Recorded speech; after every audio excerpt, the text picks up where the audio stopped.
तो हाँ तो दोस्तों नमस्कार, जय हिंद साथियों स्वागत है आप सभी को मैथ बाय संजीव पर।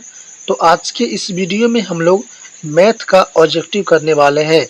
मैं आपको इस वीडियो में टोटल 16 ऑब्जेक्टिव बताने वाला हूं, जो आपके एग्जाम के लिए बहुत ज़्यादा ही महत्वपूर्ण है दोस्तों।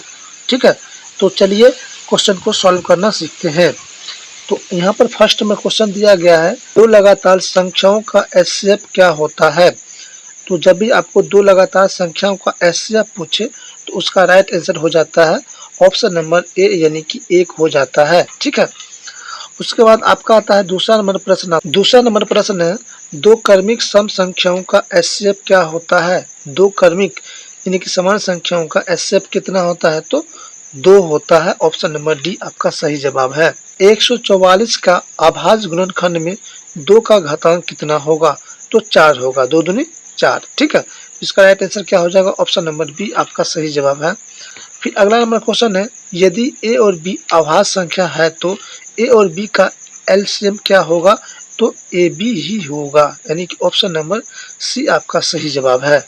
पाई/3 क्या है। पाई/3 क्या है, ये एक अपरिमेय संख्या है। क्या है, अपरिमेय संख्या है। 32 का अभाज्य गुणनखंड ज्ञात करें, तो 32 का अभाज्य गुणनखंड हो जाएगा 2 पर पावर 5, यानी कि 2 गुना 2 गुना 2 गुना 2 गुना 2, ये सारे संख्याओं गुना करिए तो आपका 32 आ जाता है। ठीक है, ऑप्शन नंबर बी आपका सही जवाब है।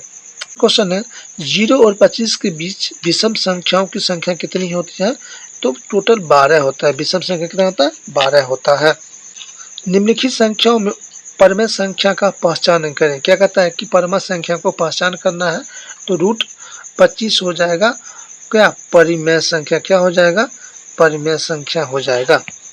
निम्नलिखित संख्या में कौन परिमेय संख्या नहीं है। क्या कहता है कि निम्नलिखित संख्या में कौन परिमेय संख्या नहीं है, तो 125 जो रूट के अंदर दिया गया है ये क्या है, परिमेय संख्या नहीं है। ठीक है, अगला नंबर क्वेश्चन है, निम्नलिखित में किस दशमलव प्रसार शांत है। किसका दशमलव प्रसार शांत है, तो 3/8 का कितना होता है, दशमलव प्रसार शांत होता है। ठीक है, देखिए आप दशमलव प्रसार होता क्या है, तो दशमलव प्रसार होता है दोस्तों, जैसे कि मान लीजिए 2.3428। ठीक है, इसी प्रकार आ रहा है, और फिर क्या हो रहा है कि आगे चल के यही संख्या फिर रिपीट हो रहा है, तो उसको दशमलव प्रसार बोलेंगे। ठीक है, निम्नलिखित में कौन सी भाज्य संख्या है, बताइए निम्नलिखित में कौन सी भाज्य संख्या है, तो ऑप्शन नंबर बी, यानी कि 61 अभाज्य संख्या है।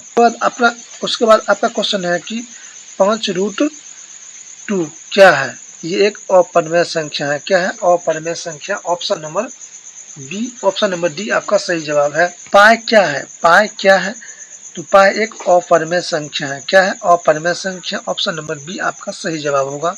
अगला नंबर क्वेश्चन है, 3 - √3 कौन सी संख्या है, तो अपरिमेय संख्या है। कौन सी संख्या है, अपरिमेय संख्या। ऑप्शन नंबर बी आपका सही जवाब है।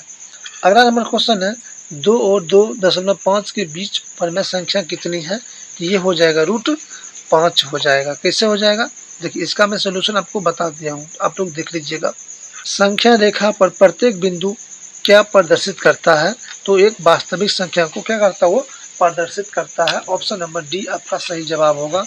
तो दोस्तों इसी के साथ आपका क्वेश्चन यहीं पर समाप्त होता है। आप लोग कमेंट कीजिएगा कि आपका 16 क्वेश्चन में कितना सही हुआ है, कितना गलत हुआ है। ठीक है, तो मिलता हूँ किसी अगले वीडियो में, तब तक के लिए नमस्कार दोस्तों, जय हिंद, वंदे मातरम।